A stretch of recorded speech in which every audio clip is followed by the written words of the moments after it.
Assalamualaikum warahmatullahi wabarakatuh. Berjumpa lagi di channel Kelasku Online. Belajar menyenangkan kapan saja dan di mana saja.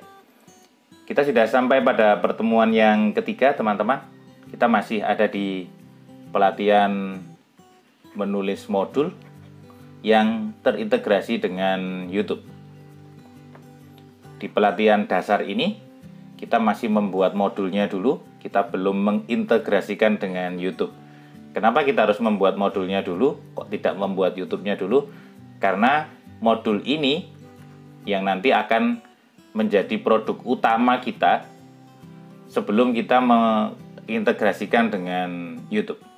Jadi nanti ketika modul yang saya sebut dengan modul konvensional itu, modul yang biasanya teman-teman buat, itu nanti kita akan melengkapi dengan YouTube. Sehingga kita bisa memanfaatkan YouTube untuk menunjang pembuatan atau efektivitas dari modul kita ketika dipakai oleh siswa atau peserta didik. Di pertemuan yang ketiga ini, teman-teman, kita masih belum mengerjakan tugas atau belum mengerjakan tagihan, tetapi tagihan di dalam pelatihan ini tidak dikumpulkan per pertemuan, tapi nanti di akhir. Jadi ada tagihan untuk menentukan kelulusannya nanti. Jadi teman-teman mengumpulkan modul yang sudah selesai, jadi tidak pertagihan. Nah, di sini di pertemuan yang ketiga saya akan membahas tentang apa sih modul itu, ruang lingkup dari modul itu apa, sehingga teman-teman memahami. Kita masih membahas tentang teorinya, jadi kita belum membahas tentang bagaimana cara nanti membuat tujuan pembelajaran, membuat indikator pencapaian kompetensi. Kita belum membahas ke ranah teknisnya, tapi kita masih membahas tentang teorinya. Nah, di sini jangan lupa teman-teman, silakan mengunjungi kelaskuonline.id, silakan memfollow juga Kelasku Online ID, ini Instagramnya, dan jangan lupa di subscribe juga channel ini, karena nanti akan ada materi-materi selanjutnya. Dan ini nomor kontak saya di 08585000000784. Baik, kita mulai. Pengertian dari modul. Jadi sebelum kita membuat modul, alangkah baiknya kita memahami dulu modul itu apa. Di modul ini sudah saya singgung di pertemuan yang kedua, walaupun saya fokus di situ ke buku 4. Kenapa? Agar teman-teman bisa memahami bahwa modul yang kita buat itu sekaligus bisa kita gunakan untuk penilaian angka kredit bagi teman-teman ASN. Tentu jangan berkecil hati bagi teman-teman yang bukan ASN atau teman-teman yang berada di sekolah swasta. Justru karena saya pernah dari sekolah swasta, kita bisa memanfaatkan modul untuk pegangan siswa. Jadi kalau selama ini teman-teman barangkali menggunakan bukunya orang lain yang itu belum tentu cocok dengan karakteristik siswa, dengan materi yang akan kita sampaikan, atau barangkali tidak cocok dengan apa yang ingin kita ajarkan. Jadi di sana nanti akan terjadi ketidakefektifan dalam pembelajaran. Nah, ketika modul kita buat sendiri berdasarkan karakteristik yang kita miliki, keterbatasan alat misalnya, atau kondisi siswa yang berbeda-beda di antara satu sekolah dengan sekolah yang lain, maka modul ini akan menjadi efektif ketika kita gunakan atau digunakan oleh teman-teman yang berada di sekolah-sekolah swasta. Dan itu saya selalu menyarankan begitu. Kenapa kita tidak membuat modul sendiri? Kenapa kita menggunakan modulnya orang lain atau membuat bukunya orang lain, buku teksnya orang lain? Sehingga dengan modul yang kita buat itu akan sangat berguna bagi proses pembelajaran yang ada di kelas. Tentu berguna juga dengan pembelajaran atau ketercapaian dari peserta didik.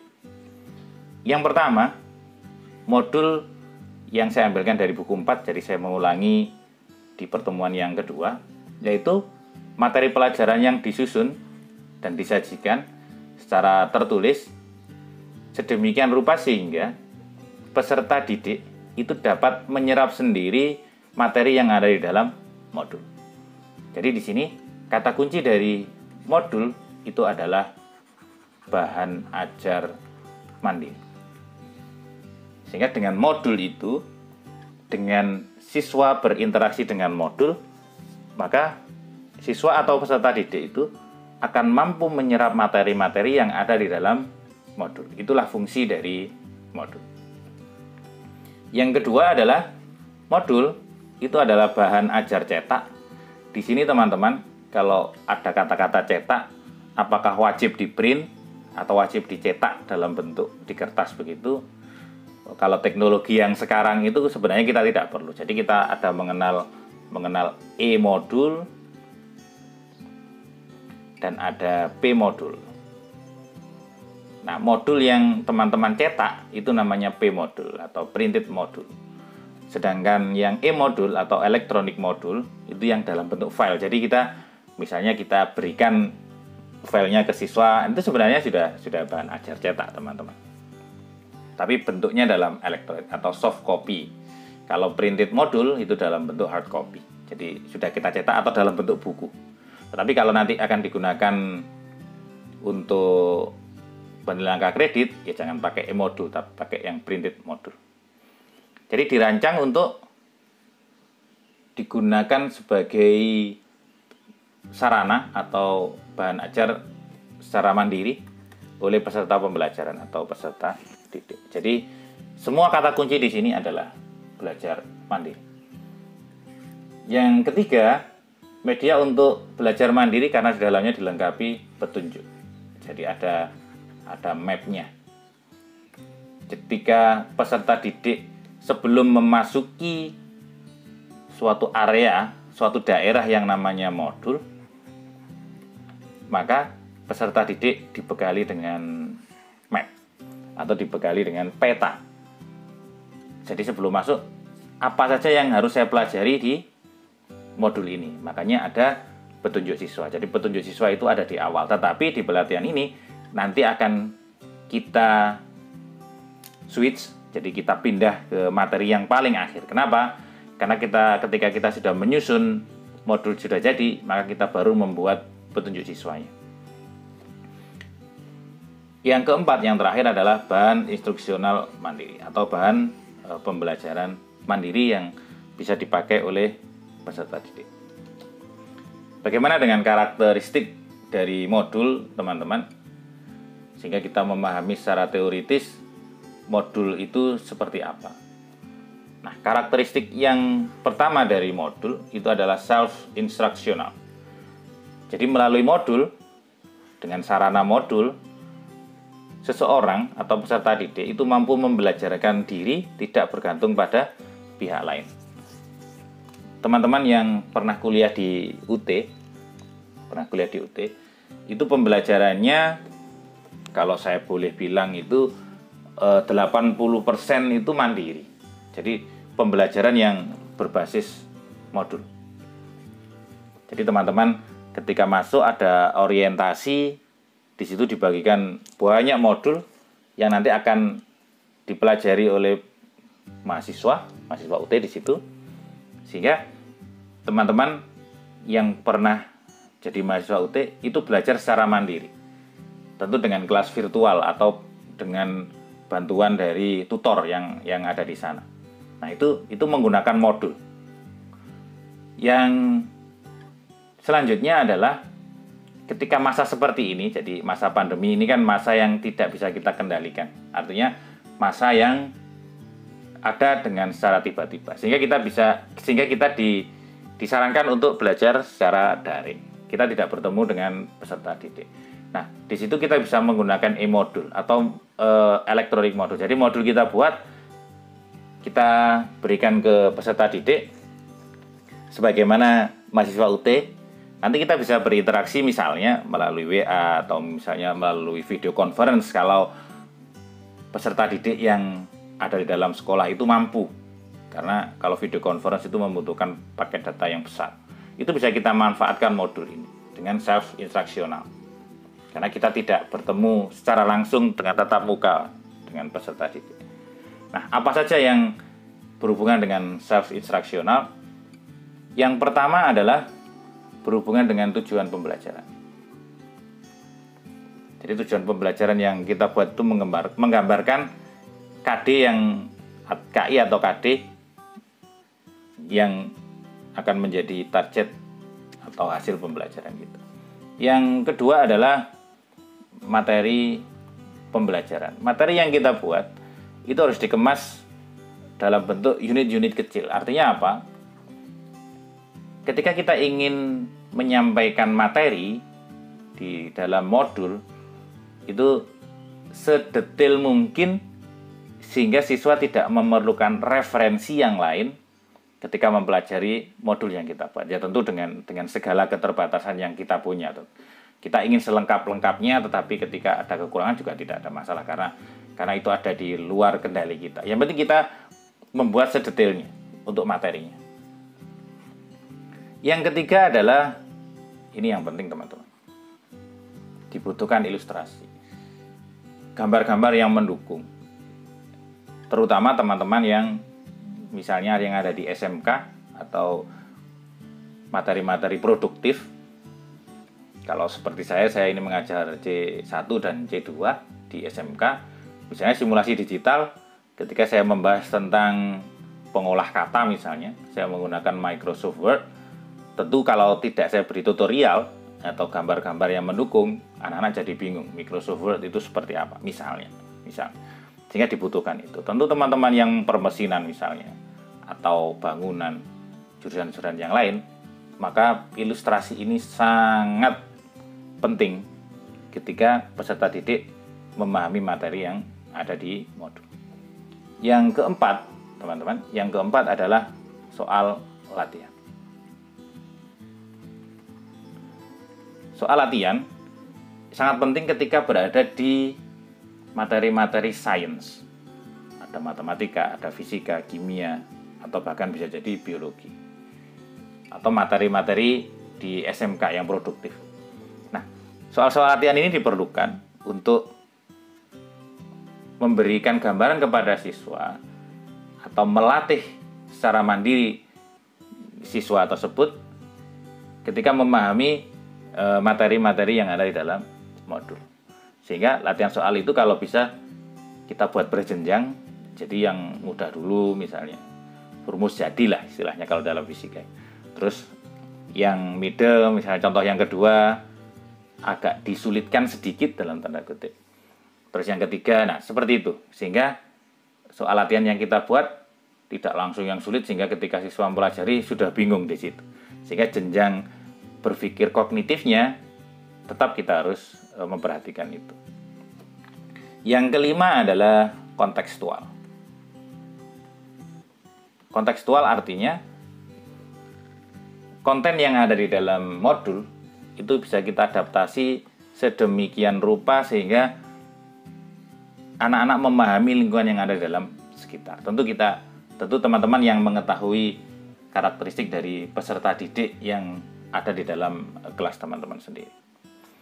Yang selanjutnya adalah bahasa, karena siswa itu kognitifnya masih perlu ya kita gunakan bahasa-bahasa yang sederhana dan komunikatif. Kalau ada istilah-istilah yang memang sulit di situ, kita beri penjelasan lebih agar mereka mengenal. Misalnya saya menggunakan kata gaya misalnya, terus saya menggunakan kata tekanan. Nah itu hal-hal yang berbeda dengan apa yang mereka pahami dalam kehidupan sehari-hari. Jadi perlu dijelaskan.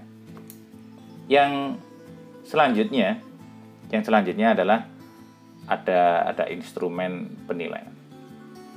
Instrumen penilaian di sini berhubungan dengan soal-soal yang nanti akan kita buat. Kalau di atas itu latihan soal, nah di sini adalah evaluasinya.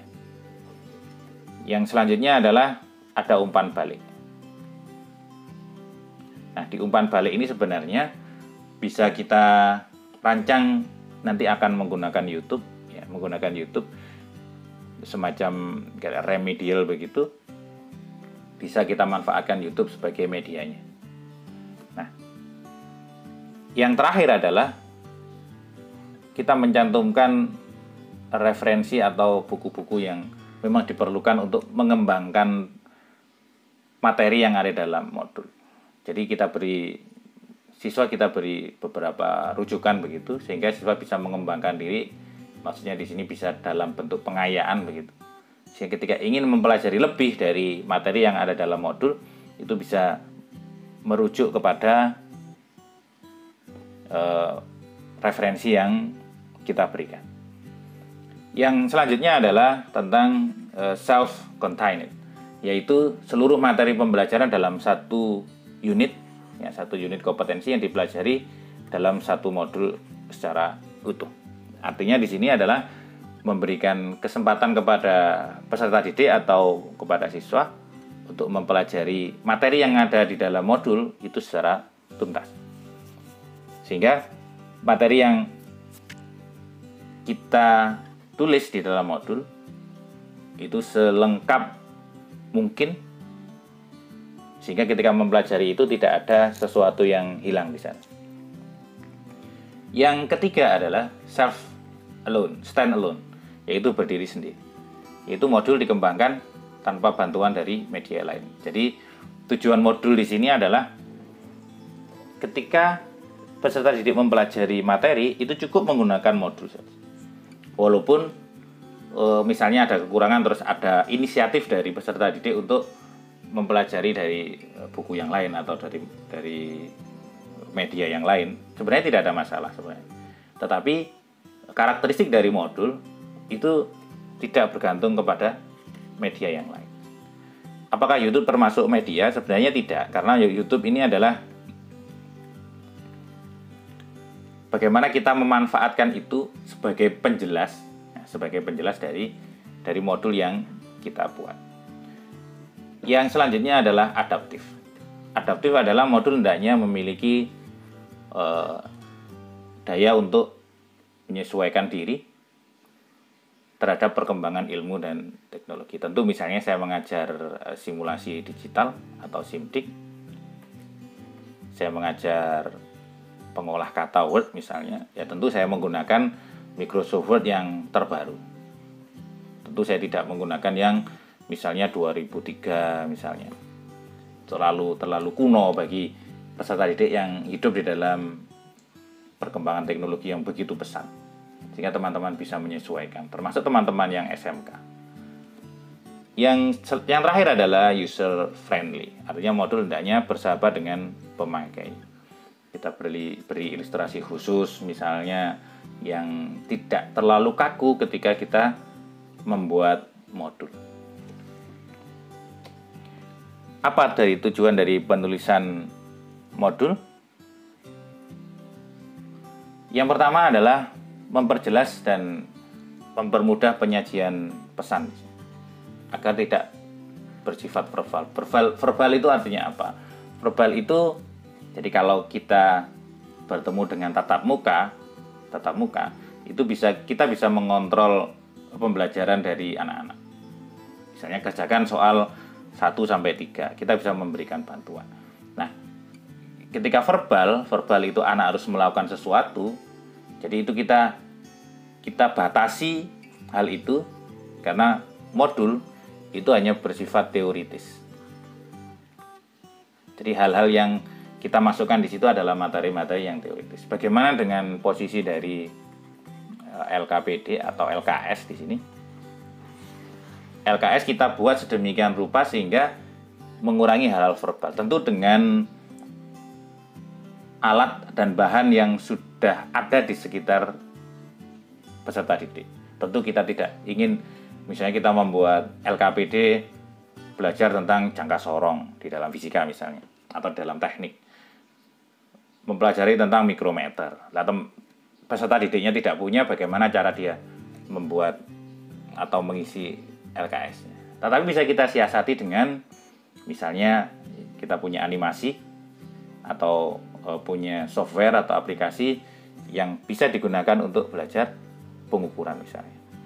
Nah, itu bisa kita siasati seperti itu untuk mengembangkan dari LKPD. Yang kedua adalah mengatasi keterbatasan waktu, ruang, dan daya indera dari peserta didik maupun dari guru atau pendidiknya.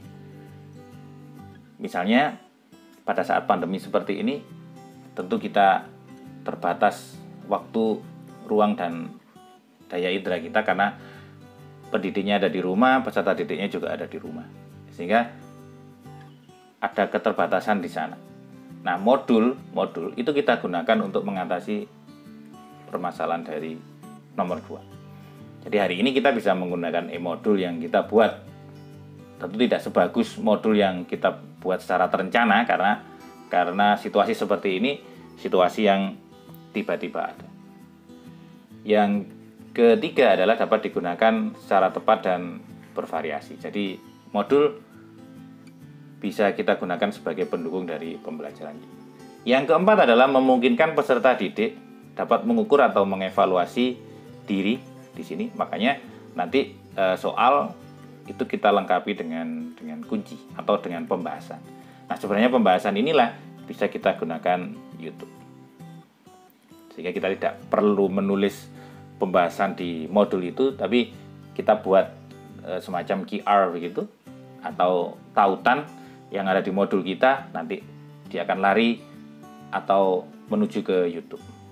Dan itu lebih efektif menurut saya. Prinsip pengembangan modul. Jadi modul bisa dikembangkan dengan cara yang pertama adalah menetapkan strategi pembelajaran dan media pembelajaran yang sesuai. Artinya di sini peserta didik kita beri sesuatu yang memang bisa mempermudah mereka dalam belajar. Salah satunya adalah kita menggunakan tutorial-tutorial misalnya yang ada di YouTube. Terutama teman-teman yang banyak pembelajarannya menggunakan langkah-langkah untuk mengerjakan sesuatu. Contoh misalnya cara mengukur atau cara menggunakan jangka sorong. Nah, itu kan membutuhkan langkah-langkah khusus sehingga kita bisa memanfaatkan ini. Yang kedua adalah memproduksi atau mewujudkan fisik modul. Contohnya adalah tujuan, prasyarat. Ini penting teman-teman. Prasyarat ini adalah materi yang harus dikuasai oleh peserta didik sebelum dia mempelajari materi yang akan datang.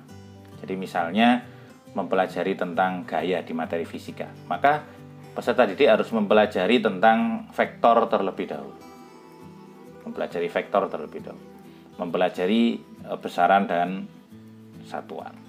Nah, ini adalah materi-materi prasyarat sebelum mempelajari tentang gaya. Mengembangkan perangkat penilaian, jadi di sini adalah evaluasi.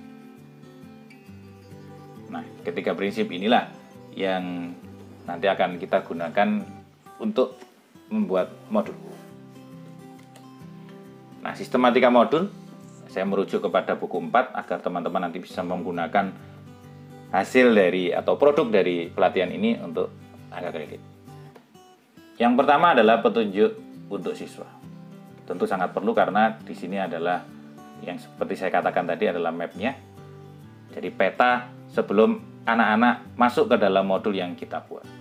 Isi materi pembahasan yang nanti akan kita bahas juga ada uraian dan materi. Tentu kita akan menyesuaikan dengan materi-materi atau karakteristik mata pelajaran yang teman-teman aja. Ada LKPD atau LKS, ada evaluasi. Jadi di sini soal begitu. Kalau di sini ini ada latihan soal, kalau di sini ada soal latihan. Ada kunci jawaban dari evaluasi. Karena belajar mandiri, maka peserta didik harus mengetahui apakah jawaban yang dia gunakan benar atau salah atau kurang sesuai misalnya. Nah, kunci jawaban atau pembahasan ini sebenarnya bisa kita pindahkan ke YouTube. Yang keenam, ini boleh ada boleh tidak, karena di buku 4 itu jika ada. Jadi ketika modul kita ingin digunakan orang lain, maka orang lain itu harus membaca atau memiliki pegangan apa yang harus dilakukan sebelum menggunakan modul ini. Nah, tahapan pembuatan modul yang nanti ada di pelatihan ini, kita akan menganalisis KIKD dulu untuk menentukan materi apa yang nanti akan teman-teman ambil. Jadi silakan disesuaikan saja, karena kita akan mengambil hanya 1 KD. Kalau 1 KD terlalu banyak, kita akan mengambil dari KD-KD ini, kan ada beberapa materi, kita hanya mengambil 1 materi saja. apa tujuannya? Kok tidak kita membuat semua? Sebenarnya tujuan jangka panjang saya itu ini akan menjadi buku teks, teman-teman. Karena rugi kalau kita membuat modul untuk AK kredit, itu sangat rugi. Tujuan jangka panjangnya adalah ini. Tetapi tidak mungkin kalau kita melakukan pelatihan yang lama sampai jadi bisa 1 tahun lebih. Nah, kita akan membuat prototipe modul dulu. Ya, jadi kita membuat prototipe modul yang nanti akan bisa kita modifikasi menjadi buku teks. Tentu dengan menghilangkan beberapa bagian dari modul, tentu sudah akan menjadi buku teks. Karena modul itu sudah lengkap. Jadi kalau ada beberapa bagian, misalnya kalau buku teks kan tidak ada kunci jawaban, bisa kita hilangkan. Terus nanti LKS itu bisa berdiri sendiri, walaupun bisa kita include-kan ke buku teks juga. Jadi tidak ada masalah. Jadi sebenarnya buku teks itu sebenarnya lebih sederhana daripada modul. Karena di buku teks ini diperlukan tatap muka untuk menjelaskan itu. Sehingga dia tidak selengkap dalam tanda kutip, selengkap dari modul. Terus yang kedua adalah menyusun uraian materi. Ya, menyusun uraian materi. Jadi nanti bagaimana cara mengembangkan materinya. Terus menyusun LKPD. Ya, menyusun LKPD atau bahasanya teman-teman adalah LKS. Menyusun tes evaluasi. Tentu teman-teman di sini banyak yang memiliki pengetahuan tentang soal HOT. Apa kalau teman-teman kesulitan menggunakan atau membuat soal HOT terus kita tidak membuat soal, janganlah. Kita tetap belajar tentang bagaimana cara membuat soal high order thinking skill. Terus menyusun pegangan tutor, nanti kita bersifat opsional saja. Jadi kita nanti bisa rumuskan kalau modul saya ini dipakai orang lain itu seperti apa. Terus yang terakhir adalah menyusun petunjuk siswa. Jadi kalau semuanya sudah jadi, kita bisa menyusun petunjuk siswa. Kenapa saya letakkan di bawah atau di paling akhir? Karena agar modal kita untuk membuat map itu ada dulu. Jadi kita menentukan tempat-tempatnya dulu. Jadi ada misalnya ada sekolah, ada rumah begitu. Nah, kita membuat ininya dulu. Baru kita nanti membuat mapnya untuk anak-anak di terakhir. Baik teman-teman, jangan lupa mengisi daftar hadir daring. Silakan ini diketik teman-teman. Kemarin ada banyak yang kesulitan, jadi ini diketik di browser, bisa di Chrome, bisa di Opera, di HP bisa, di laptop juga bisa. Jadi ditulis persis seperti ini teman-teman. Jangan menggunakan huruf yang berbeda. Jadi kalau ini huruf kecil ya huruf kecil, ini huruf kapital ya huruf kapital, di sini ada slash ya tulis slash. Jadi sehingga teman-teman bisa mengarah pada tautan yang ada di pembelajaran daring ini. Jangan lupa teman-teman, silakan mengunjungi kelaskuonline.id, laman resminya. Terus jangan lupa di-follow juga Kelasku Online ID, di subscribe video ini, ya. Like jika suka video ini dan dislike jika tidak suka, jangan khawatir. Terima kasih. Ini aja yang bisa saya sampaikan di pertemuan yang ketiga. Bila ada yang perlu ditanyakan, silakan mengisi kolom komentar. Dan bila berkenan, teman-teman bisa mengisi kolom komentar. Nanti kita akan buka melalui WA juga. Kita akan buat kesepakatan di WA kapan kita akan membuka diskusi.